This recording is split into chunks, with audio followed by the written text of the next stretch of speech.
Okay, Josh. Okay, Brent. This is Speak Now or Whatever.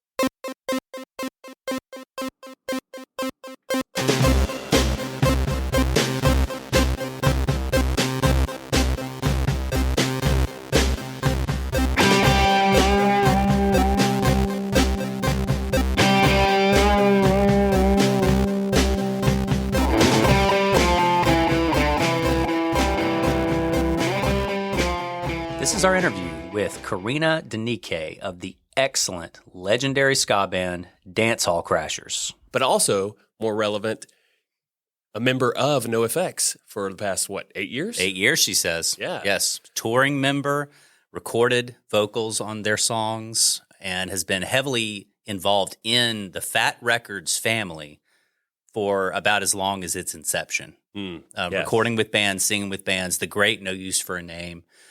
Of course, her many duets that she did with Tony Sly, and we get to talk to her about that a little bit, and that was wonderful. Just to talk to her about those songs, that music, and how much that means to us. And Karina has her hands in many different musical avenues. She works with the Red Room Orchestra, who's going to be performing a tribute to David Lynch coming up in a few weeks. She puts out her own solo material. She sings with various other groups, and I feel like she has her hand in arranging or working on music in some fashion when she's not on stage. She's still working on music. What a beautiful voice. A hugely influential ska band since the 90s. They've been going since 1989. It started in California, and so she gets to talk to us a lot about how ska has influenced her. The fact that she came from London, knew about ska before she even got to America, and was heavily steeped in rocksteady, reggae, and traditional ska bands like Madness and Specials. And so that was really, really great to talk to her about that. And Karina also talked to us about her upcoming stint as a tour guide at the Punk Rock Museum in Las Vegas, Nevada. If you haven't seen this already, you can go on the Punk Rock Museum's website and you can actually look at the dates that there will be guided tours, and you can choose a tour from one of punk's icons or someone who's just been in the scene for a very, very long time, a current icon in punk music and punk history. And they've had everyone from Des Cadena to Chris from Less Than Jake. I mean, goodness, the list goes on. And Karina's going to be a tour guide in February 21st through 23rd. So if you're interested, you're going to be going to Las Vegas to the Punk Rock Museum. You can choose to have a guided tour from Karina, and she'll give you a wealth of knowledge about her involvement in the punk rock and ska scene, as well as so many other things that you can see at the museum. We also want to just thank Karina for being very patient with us. We're very new to the podcast community, but also we want to make sure that, our interviews are done properly. And we had some issues at first, but we just want to thank her for sticking with us. And actually wanting to talk to us. She actually wanted to talk to us, and she got to tell us what her favorite Clash album is. That's right. Yeah. That was great. So this is our interview with Karina Deniké.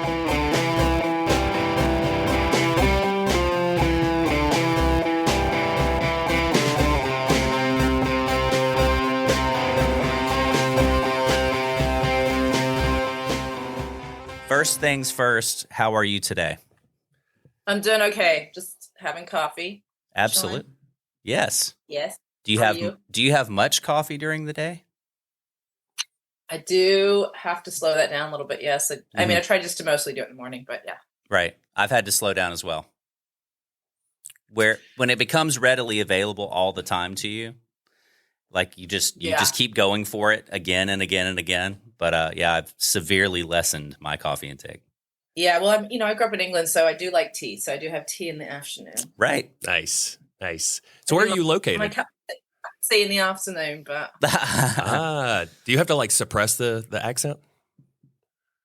No, I moved to the States when I was 12, and I was getting teased a lot, so I quickly got my American accent figured out. Yeah, you got it. Yeah. But if I am around, apparently, according to my boyfriend, that if I get mad, or if I'm definitely if I'm talking to family or anybody in England, I'll start to slip into it. And then also if I'm like mad or about something, whatever, or like, just like when I'll starts to come back or something.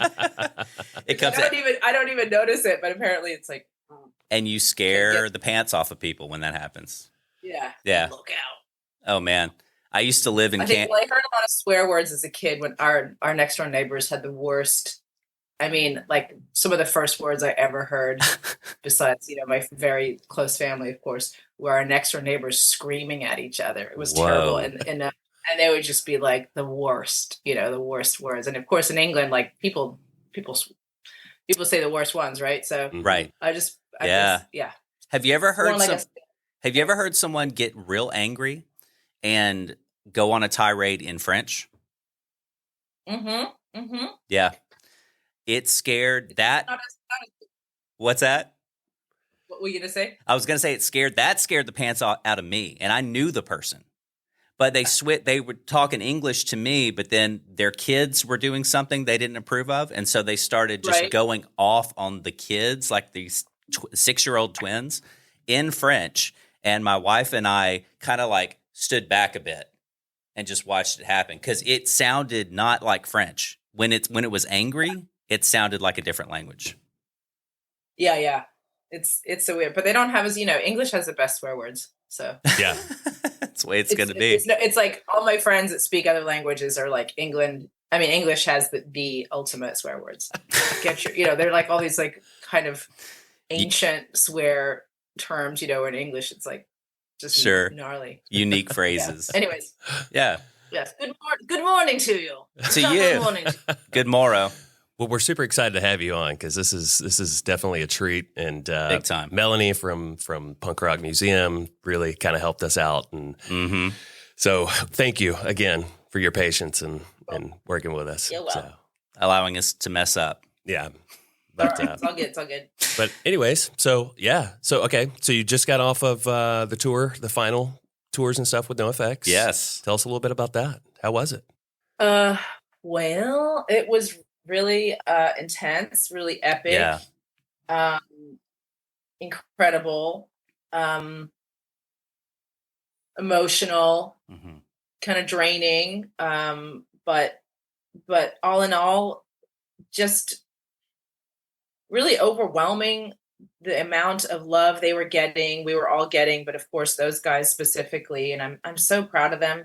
I can't like say it any bigger than just the fact that I just was so impressed with the way that they handled it, the way that they did it, the amount of love and attention and respect that they were getting was, I think, really shocking to them, to be honest. Like, I think I know that was sort of like this whole trajectory of the year and a half of doing this final tour, had this build up, and like, the closer it got to the final shows, people were nervous, and it was like, oh my God, I can't believe this is the end. And there was a lot of emotional, stress, anxiety, just all the things going through it, which was very real. But ultimately, I just feel like the shows were amazing. The response was amazing. The love, the people flying in. So many friends came out from so many, from Japan, Australia, doesn't matter, like across the world, even just on that year and a half. So it was pretty epic. I think we'll still be unpacking how all those feelings, we're still kind of unpacking like how it impacted everybody, I think. But long story short, it was amazing. Yeah, sure. Well, I mean, the last 3 shows were a little bit of a blur. Like there was so many people there in San Pedro.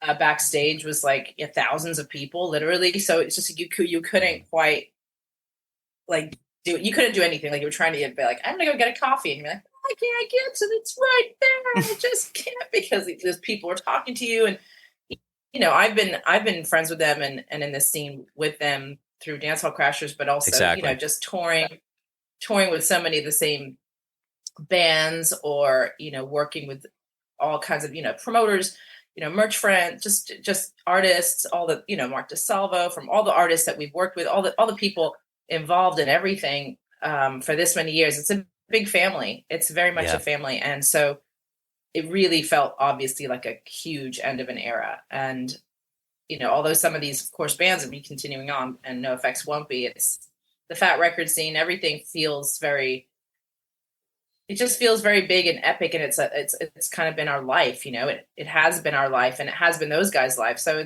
it was incredible. Yeah. I mean, I'm very proud of them. Yeah, I think everyone is. And I think you said it best, though. I think you said it overwhelmed them, because I think I've watched it. I just scoured. I watched or listened to any interview I could with Mike or any of the members of the band during this 2-year farewell tour. And in general, Mike could never even start to talk about it or get too far into it without choking up. It's just too much to take in. And then, like he said, the overwhelming response, the outpouring of love for 40 years of music. That's kind of hard to take in, at a show. Oh, yeah. Yeah. It was, I can't even believe that they can handle that, to be honest. Yeah. I was overwhelmed, and I'm getting it on such a small level compared to them. Yeah. I was always just incredibly impressed with all 4 of them, just as individuals, handling that kind of attention and that kind of energy. Because they've always been a band that we always have people on stage. That's always been a thing, which I loved from 30 years ago.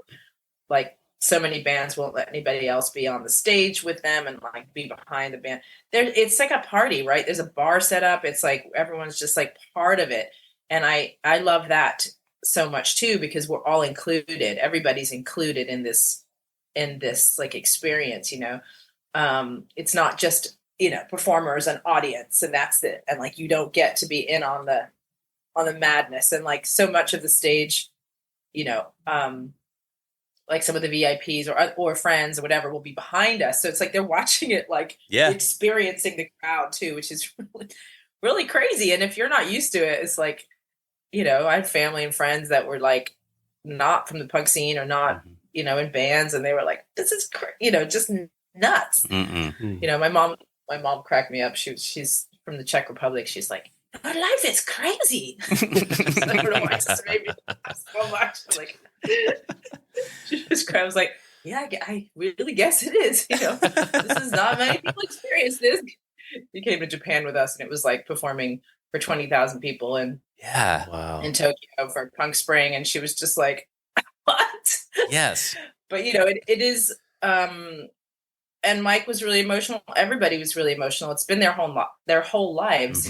I've done a lot of other things, obviously. So, but for them, it's the one thing that's been their continuum and their work and their passion, and poured all their lives into. Yeah, it's a trip. Yeah, and this is like a different muscle for you, because, like you said, you were a friend. You've known them for 30 years. Toured with them, but then this is like a different muscle for you, being a performer and then also being involved in the recording of these last several years. Yeah. What do you mean by a different muscle?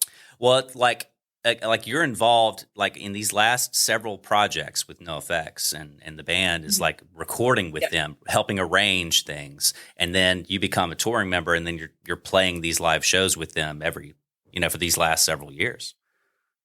Yeah, I've been in the band for 8 years, right? And I wasn't doing much arrangement or that kind of thing, but I was working with Mike on Home Street Home, which was the musical, and in that way, I was being kind of, I wouldn't say a collaborative, writer, but I was being a collaborative sort of he would throw ideas off me to just try to play around with characters for his musical and.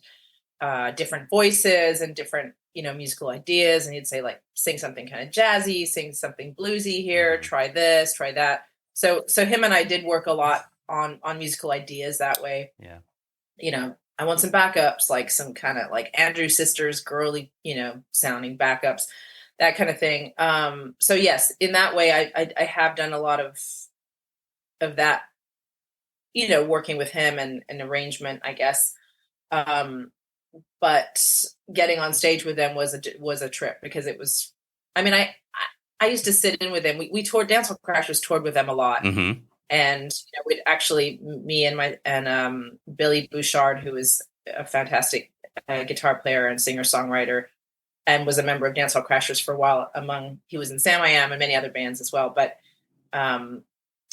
Water Dog and so on. But he was on tour with Dancehall Crashers for a while, so we would always get up and sing "Eat the Meek" and do some harmonies. Yes. So we've always kind of like been a little bit, on stage with them here and there. But no, this was a completely different experience. Right. And Limo is a very good friend of mine. The keyboard player that was there before me. So, I kind of got his approval. Like he left, and I was like, feel bad, like taking his spot or whatever. But we're very good friends and still very good friends. And so it's terrific. So he was good with it. He was just like, I was like, I'll be doing it, I guess, asking him questions like, how did you do this one thing? What did they're weird, They're weird. Yeah, I'm just messaging. Yeah. Go ahead. Sorry. No, that's cool. That's cool. A huge regret that I have is that I never got to see NOFX. And so I never got to see any one of these last shows. I never got to see them beforehand. Been a fan since, early 90s. And for some weird reason, it just never lined up, and I just missed my opportunity one way or the other. And so I hugely regret not getting to see one of these last huge, overwhelming shows. You've never seen them ever? Ever. Ew. How about you? No, it's crazy. You didn't either? Yeah, that's right. No, you didn't either. No, because it seemed like for a long time, I don't know if it was like a touring thing or what it was, but like you and I had planned on going to St. Petersburg. We did. We actually tried to go to the St. Petersburg, one of the last shows back this last September. Mm-hmm. Yeah, or something like that. I can't remember. Yeah. No, but every time it seemed like they were coming around because nobody comes to Birmingham. I mean, let's just be honest, because that's where we are. We're in Birmingham, Alabama. And so it's like nobody really comes here. And so, any time that stuff was really popular would have been when Van's Warped Tour, which we can get into in a little bit, absolutely, but, was in Atlanta or in Nashville. And so, and then it just kind of changed. I mean, I don't know. I'm kind of younger, I think, but I don't know. It still never got to see them though. Yeah, I just figured I always would. I mean, and I was in a band once in 2002. I won't go too long on this. We got chosen in some contest to play Warped Tour one year. Like you get this on this Ernie Ball stage or something where they would like choose a band, and we went, and it was like in Nashville, and I think NOFX was on that year, and so we were super psyched that not only we get to play this thing, we get to see Millencolin, we get to see Avail, and then we get to see NOFX at some point in the day. And a huge storm came through and shut the entire Warped Tour down at around 6 p.m. I'm talking winds, lightning, thunder, everything. They shut the whole thing down. We all had to leave. So that's where I missed my opportunity. I know. Now you're not going to get another one. I sure won't. Nope. Sure won't. But yes, it's a huge bummer. Yeah. Yeah. So you ended up in California, like you said, California when you were around 12. Yeah. Awesome. So you are so well versed in all different kinds of music. I mean, I've scoured and listened to all the different projects that you're involved in. When you got involved, how did you get involved in ska and punk? Or was it just like all around you all the time? Or was it just like you were just absorbing all kinds of things? So when I was in England as a preteen, I would say, I have an older brother and a younger brother actually, who are both big music, lovers. And my older brother was listening to a lot of ska and punk, and my younger brother, who's only a year younger than me, became a DJ and was like in the rocksteady ska kind of scooter scene. So we were all kind of into it. I'm the middle kid, and my mom and my stepdad listened to like Toots and the Maytals and a lot of like old school reggae and rocksteady, and so we were all like family was sort of into our own versions of it. My older brother was a punk rocker, and then so I became really into ska. I was kind of a rude girl and punk kid, at sort of 11 and 12. Yeah, it was already in your blood. Like, yeah. Yeah, so the specials were out, Awesome. And had gone to Bad Manners, a bunch of like Madness I was obsessed with. the kind of English two-tone scene, which was big, and the Brixton riots were happening. It was a lot of there was a lot of anti-racist stuff going on. There's a lot of stuff happening in England in that ska scene. Yeah. Even though I was pretty young. And then when I moved to the States, I felt like there wasn't much of that. I didn't know where it was for a little while, so I was a little disconnected.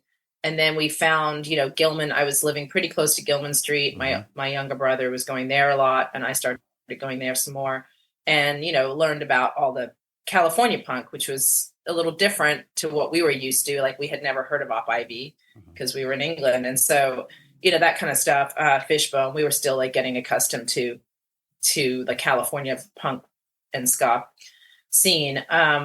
So we kind of got into it that way. And then my brother was, like I said, he was a scooter boy, and that's how I got into Dancehall Crashers, because he knew some of the people a little bit closer that were in the scooter scene, and he knew a couple of people that were in Dancehall Crashers, and they were like, "I'm looking for a singer." We're looking for a singer, and that's how I got into the band. Because I was like, well, yeah, Ska's, I love ska. I mean, that's what that's my Specials are kind of my ultimate favorite band. And awesome. then Funboy 3 and all the versions, the split offs of that. So, I'm obsessed with Terry Hall and Funboy 3 and all that stuff so much. Beyond, some new wave and Susie and the Banshees and X-Ray Specs and a bunch of punk rock. So that's kind of how I got into it in California. Right. Nice. Yeah. That's awesome. Well, that's cool to hear that it was already in your blood from where you were. And then you show up in California, and then you have a whole new experience of it, which just led into Dancehall Crashers. And the really cool thing, we talk about this constantly, is in the 90s, it was really kind of amazing for us to discover ska. And we wouldn't have, unless we heard something on the radio, or we got a compilation. But it was amazing to discover, and it seemed like it was a really special time in early to maybe late 90s for these kinds of bands and for your band. And it shined a light on all these bands like the Specials, Madness, Selector, and all people could grasp onto what you guys were doing, but then they could go backwards and be like, oh, this is where this came from. This is what this is about. Oh yeah. I mean, the 90s were the mid and late 90s were sort of its own explosion of, well, a lot of California, but not only California. Of course. You got Less in Suicide Machines and Boss Tones and many other bands. But it was a big sort of ska punk resurgence, right? It's the third wave or something. There's 700 waves of ska. It's just when you think it's dead, it comes back. Of course it does. But I know it's never ending. Yeah. But yeah, I mean, we were already a band. Obviously, 1989 is when we put our first album out, and meaning Dancehall Crashers, and then we broke up for a little while, and then we got back together. And there were a ton of bands here. It was a little bit more connected to the skinhead scene and the scooter scene, which I think it's not the case so much across the country, but here it was the Bay Area, it was very skinhead scooter scene centric. A fair amount of traditional ska, kind of like Hepcat stuff. Yes. And things that were a little bit more like that. And then I think the Southern California scene, even though that's where Hepcat's from, also brought a little bit more of that punk sound, even the fact that NOFX does Eat the Meek and reggae stuff, and a little bit more of that kind of skate punk sound, I would say. So yeah, I think the thing about ska is that it can incorporate a lot of different styles of music. Like somebody like Hepcat, who are my ultimate favorite band in the third wave of ska. If the Specials are my favorite two-tone, second wave or whatever, then I would say that they incorporate a lot of other kinds of music in there too. So they have a little bit of Latin music in there. There's definitely old school rocksteady.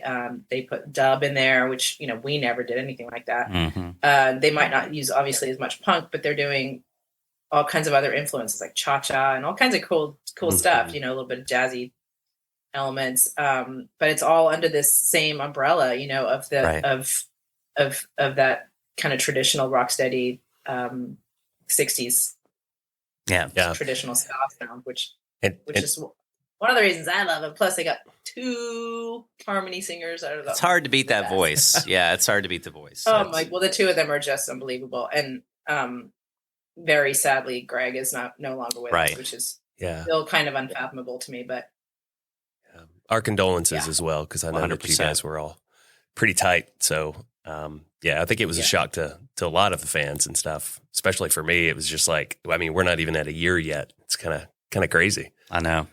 Yeah, devastating, absolutely devastating. Very special band, and they're actually doing. I was part of the. There was a tribute concert to him, and they're actually on February 12th. They're releasing some footage and film footage from that.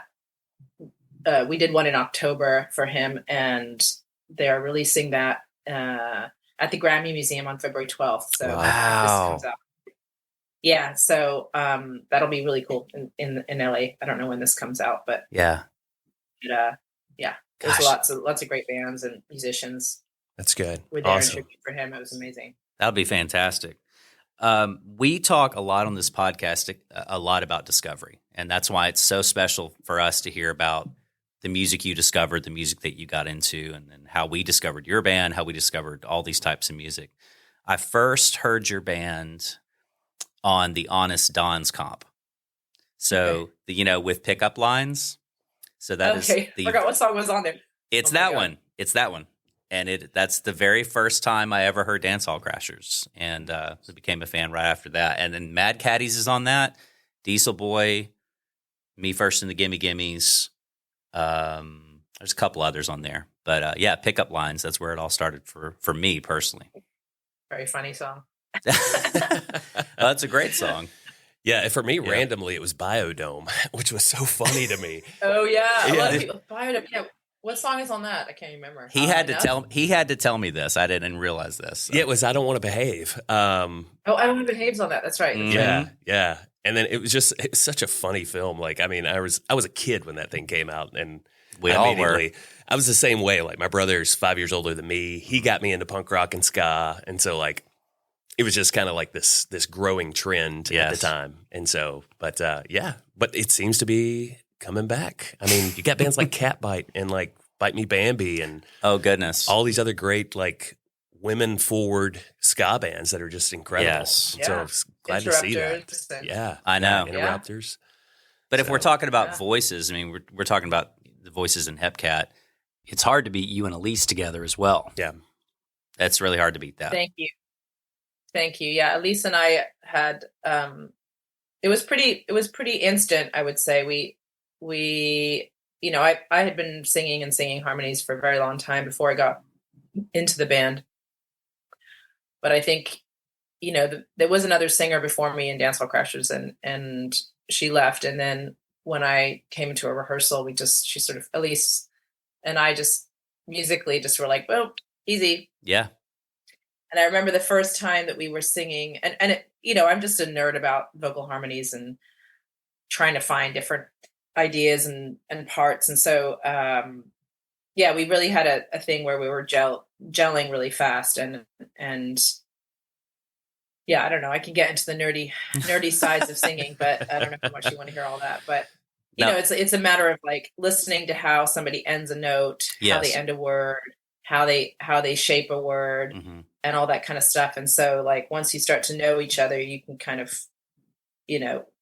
anticipate, I think a person will do this. I think a person will do this. Or, we practiced a lot too. Of course. So yeah. Well, and then just to add on to that, it's, you couldn't beat it. But like you said, you had an instant chemistry. You don't get that with everybody. You don't get that same kind of gelling connection, chemistry with every vocalist or every musician, even that you try to start a band with. Absolutely not. Absolutely not. Yeah. Absolutely. So it's astounding. It really is. And like you said, ska's here to stay. Yep. Not going away. So. Whether you like it or not. Yeah. Dancehall Crashers are here to stay. We're all very excited about that. Yeah. I was just telling Josh, there's no other time in U.S. history, I think, that ska needs to happen. You know what I mean? Like, We need it. It is so just crazy right now that it seems like ska is the one thing that can kind of pull us together. And I'm excited to see things like where Aaron Carnes is doing the defense of ska, and there's all these literature and all this information that's coming out that's kind of explaining to people like, hey, we're no longer the butt end of a joke. You know what I mean? So it's great. It's great. I don't know about that. I think we still are, but that's okay. Really? Well, at least it's a better explanation of why. Well, okay. So do you know what? Okay, to build onto this, I don't think it's a joke. We don't think it's a joke at all. We don't think that the music. Just teasing. Yeah, I know. Not really. Vinny, well, kind of half teasing. You're half teasing about. Well, that's exactly what Vinny said. Vinny brought up from Les and Jake. Vinny brought up this meme that apparently is out there that I had never heard of. That ska is basically, correct me if I'm wrong, an 8th grader eating mozzarella sticks. Like that's how the meme describes ska. Yeah. And I did not agree with that at all. And he said, well, I kind of agree. So this is Vinny. So we're going to take his opinion on this. But well, we were, it was definitely, whatever. I'll leave it at that. I'll leave what you said. It is kind of, I think we'll always be a little bit, the punk scene will sort of slightly look down on it to some degree. Okay, I got you. Which is why, bands like the Specials were always amazing to me, because I feel like they brought tons of punk energy to, and politicizing and, being anti-racist and having a real platform that to me actually is obviously very important. And I mean, to many people, of course, but I just mean that, there's a period of time where, ska can be really bubbly and, I think, we weren't talking about political issues really. Right. And Dancehall Crashers didn't really touch on that either. The 90s were relatively chill. We weren't dealing with what we're about to be dealing with in this political situation. So I think we had a breather at the moment for, needing to be as,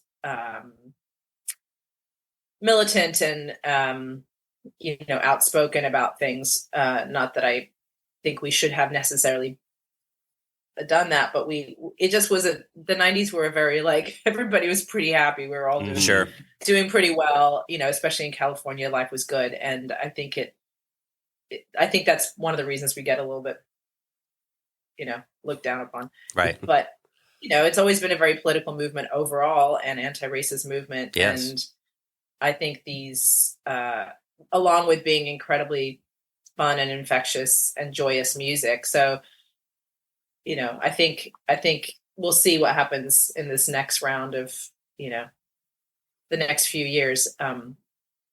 Yeah. How things shape up with that. So the history, so you guys are getting back together for the Vans Warped Tour that's coming up, right? That's correct. We have a few shows on the books and we don't know if we'll be playing any more than that. Right. Gotcha. Super so we are exciting. Not back together I know. for touring. That is not in the plan. And that is, and to be honest, I've been asked so much over these last few years with NOFX specifically, but the whole time I've been in the band, actually, the last 8 years, people have been asking me, what's up with dance hall? Are you going to get back together? And I was like, no. And, good friends, like, are you sure? And I was like, I really don't see it happening. It's not, everybody's in contact. We're all friends. We did this re-release of Lockjaw recently, like a limited edition re-release with a second vinyl of some demos from that time period. But it wasn't looking like we were going to get it together to actually play shows or any of that. There was a bunch of kind of things in the way, and nobody felt like they had the energy and time to make all the things happen that it would need to happen, which are a lot because we don't live in the same, district anymore. We live in different states. It's just complicated. Yes. So, this opportunity came up and it was out of the blue. It was kind of out of the blue. Like Kevin Lyman from Warped Tour, there's this video of him calling Elise, and that's basically how it happened. Yeah. That's awesome. Like we're all good friends still. She's good friends with Kevin, and he called her and was like, what about it? And it was actually election night. It was hilarious. She messaged us and was like, hey, yeah, it was really funny. She messaged us and said, hey, do you guys have time for Zoom tomorrow? And I was like, that's kind of weird. Like tomorrow, like it's election night. Things are crazy right now, And so I got nervous. Like, I hope everything's okay. Like, I hope there's not some, some bad news or something. And she's like, hey, listen, what do you think about it? These are the dates. Are you interested? Should we try to do this or not? And, we had many discussions. Her and I got together and sang a little bit just to see how it would feel. Because it's been 20 years. Mm-hmm. Wow. Yeah. Since the last time you played with Dance Hall Crashers. Since the last time we played. It's been about 20 years. We can't remember our very final show altogether, but yeah. Wow. But it's cool. It's all the OG members, it's everybody that was the band for the, majority of our touring. So a good 10 plus years. Mikey has been in the band. He's the newest member. All right. Yeah. You probably have a lot of you probably have a lot of memories from those previous, because you guys played Warped Tour several times, right? Back in the 90s, that is. Oh yeah. Yeah, you did like several. We were a big Warped Tour band. That's why he put us on there. Yeah. Right. Mm-hmm. So yeah, we did. I mean, we toured for years. Every year you'd usually do every second year or something like that. So we did a bunch of those, and we did Warped Tour in Europe, which was a thing that he added on at some point, Kevin Lyman. So yeah, we played the Reading Festival. Was a really epic show, like in England, with Robert Plant was like on the main stage, and there was like the Warped Tour stage with NOFX and Boss Tones. And, wow. But yeah, we did a lot of touring. It's how that's how this punk community is kind of developed too, because of these kinds of festivals, and Warped Tour being one of the major ones, like hanging out with Lagwagon a lot, and yes. Fishbone, and Suicide Machines, and then of course many years later, Katy Perry and Eminem did it, and like people that just became hugely famous. But a lot of the bands that Joan Jett, I know we got to hang out with so many of these amazing musicians and travel with them in like terrible conditions. Gosh, like hot, sticky, nasty parking lots. It's Warped Tour was kind of brutal back then. I remember quite well. 100 touring musician. It was like, because Atlanta was in a parking lot, right? I mean, so in Atlanta, they're all parking lots. Yeah, pretty much all parking lots. So like Atlanta, it was billed as it's going to be at the Hi-Fi Buys amphitheater. Like, oh, cool. The whole festival's in a parking lot though. So then you're just you can feel heat, like you can feel it. You can feel it. I'll share this briefly. My memory of Warped Tour 99 was probably 110 degrees in Atlanta in that parking lot. We were not going to buy water because we didn't want to pay, I don't know, maybe $6 for water or something like that day. I can't remember. Yep. The only thing we could grab that was free was Yoo-Hoo. And so we just, tell me about it. Tell me about it. It's disgusting. Yeah, Yoo-Hoo. And we're so thirsty. And like, okay, just let's leave Pennywise and go get some Yoo-Hoo. And we just drank Yoo-Hoo until we could. Did you guys not vomit? We didn't vomit. No, I felt very dizzy, but didn't vomit. Oh, that's disgusting. Yeah. So the kind of conditions you're talking about, that's. Oh, yeah. We all remember. Yeah. Yeah, we all remember for sure. Okay, I have one question I have to ask you, because one of my favorite vocal performances of yours, it just as song wise, is when you covered with No Use. This Is a Rebel song. Thank you. Well, for the reason of this, I'm a giant Sinead. I think we're both giant Sinead fans, and that song just has resonated with me for years. And then to hear you guys, because your voices always worked so well together, and to hear you perform that was really, really special. And I wanted to have the chance to thank you for that, but also ask you, were you or are you a big Sinead fan? I am a big Sinead fan. I wouldn't say Sinead was my number one female vocalist, but yeah, or whatever. But I am a big fan of hers. I think that Tony brought that song. Yeah, he was like, well, I want to do a cover of this, and he was the one that was like really like adamant about this is how we're going to do it. Obviously, it was his arrangement, and the whole idea. So yes, I am a big fan of hers. I would say, I think at the time when she was out, I think I became a bit more of a fan of hers later, I would say. At the time, I was sort of like kind of put her in the category of pop music, which I wasn't really interested in. Mm-hmm. She's not punk enough or ska enough or whatever you do. So when she was actually famous, in that window of time, like Nothing Compares to You and stuff like that, it was like, oh, she's cool. I like it. I like her. But she wasn't my, yeah. She had a fierce voice. Yeah, she really had a fierce voice. What was that? Fierce voice. Yeah, she's a great singer, and Great she's singer. a really interesting, cool voice, and yeah, absolutely. Yeah, so that was just a really, really special touchstone for me personally, was just hearing that. It seemed like the No Use for a Name also did Fields of Athenry too, so he had an affinity for that music. And it was, well, his family, which was funny because I didn't know this about Tony for many years. We toured together. Yeah. Is that his family are from England and Ireland, and like actually his parents, so wow. So I think his one parent is English and the other is Irish, I think. So we had a lot of like commonality in that, like, oh, okay, we have this like this background, and there's like a kind of a music affiliation that like I said, when I moved to the States, there were just different things we were listening to in England than when we got here. Like I said, I'd never heard of Op IB, and I hadn't heard of Fishbone, and they hadn't made it there yet. So, right. And so then there's a whole, like, the Jam. I don't think they were as big here. They were huge for me in England as a mod kid and a scooter kid. And Scott, there's a lot of that. Paul Weller is like a big thing in England, right? Mm-hmm. So, which I don't feel like people were as into here. So there's these kind of crossovers that we had that from our like family or English sort of background. Sure. And Irish. All right, as briefly as possible, what's your favorite Clash album?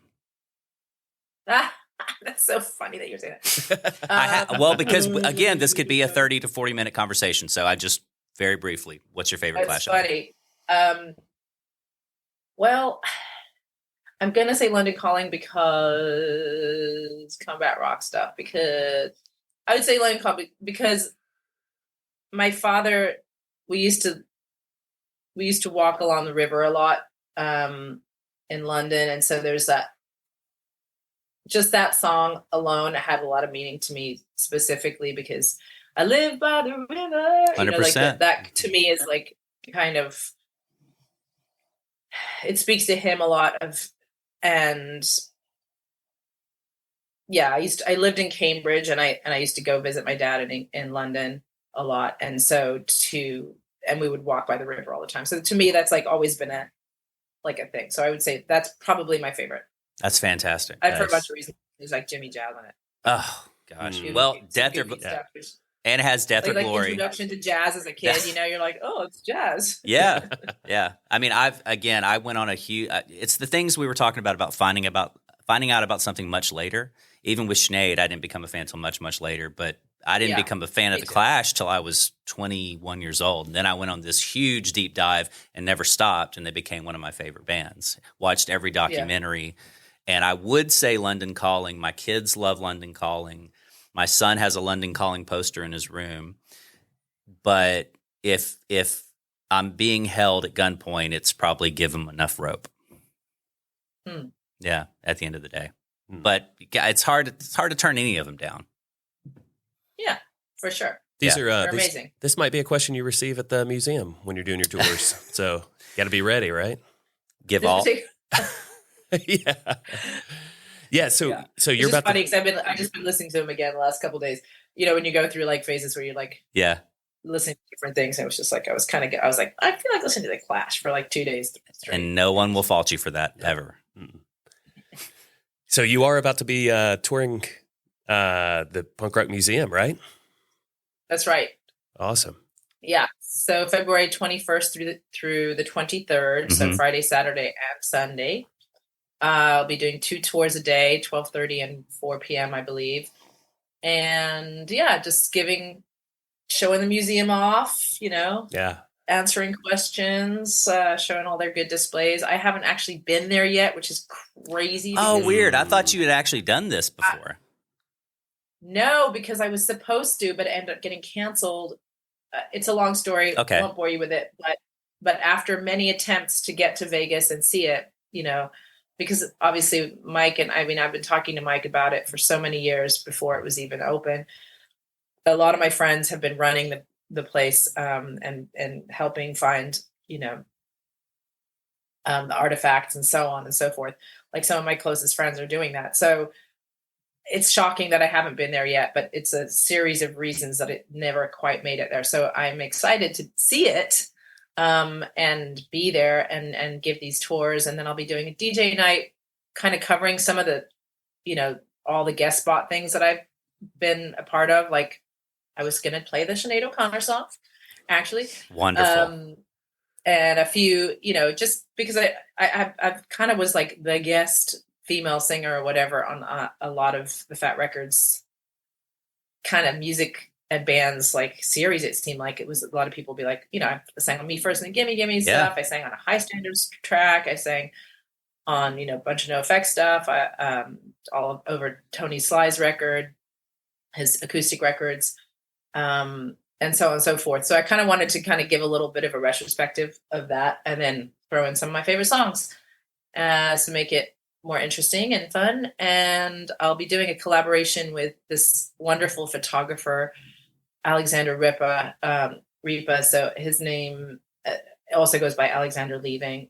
He's been taking a lot of photographs the last couple of years on the road all across the world of NOFX and Punk and Drublick and all the bands. And he's just an awesome photographer. And so we're going to do some signing for some prints that he's bringing, some beautiful prints of me and stage stuff. And so, yeah, there's going to be a bunch of things. Yeah, it's going to be I'm trying to figure out some fun giveaway thing, but I'm waiting to find out what I'm allowed to do. So. Soon enough. I got a couple little dance hall treats that I could, dance hall crasher treats that I can whip out. So we'll see how that works. I'm waiting to find out what I can do. So, nice. Yeah, it's going to be cool. I'm looking forward to it. That will be very cool. I'm just hoping I can get to go there one day, period. Yeah. So get to see it, get to walk through it, and I'll be staring at many of the sections of the museum for long periods of time. I know. Yeah. Yeah, you got to get out there. It's beautiful. One of these days. Well, we are super thankful to you for even giving us this time today. It means a lot to us. And as we've said, we've been a fan of your band for lots of time, and we cannot wait to hear more Dance Hall Crashers, whatever you've got going on this year, as we talked about, and what you're doing at the Punk Rock Museum. And your creativity inspires us as well. I mean, you have your hand in so many different things. Yeah. I mean, I don't want to go into it, but the David Lynch thing you have coming up, I read about the Bob Dylan thing that you did, huge hero of mine, and it's hugely just inspiring to see you putting your creativity out into the world and somehow balancing it all. So we thank you for that. Absolutely. Thank you. I don't know how I did it either, but yeah, the David Lynch tribute is going to be really fun. I'm in a band called Red Room Orchestra that has been doing Twin Peaks music and David Lynch films, like, the soundtracks to those for years now. And so now that David Lynch just passed, of course, we had to put something together fast for that because we wanted to honor him, and super tragic loss. And yes, thank you very much. And I'm looking forward to doing that as well as the Punk Rock Museum. Yeah. Awesome. We're all excited. And Dance Hall reunited shows. We're there. Yeah, we want to try to get out to one of those for sure. We're huge fans. So. Yeah. Cool. Well, Karina, thank you so much. This has been great. Again, thank you so much. Glad it worked out. Sorry about that beginning there. No, totally our fault. It's on us. So, thank you. Thank you. Take care. Okay.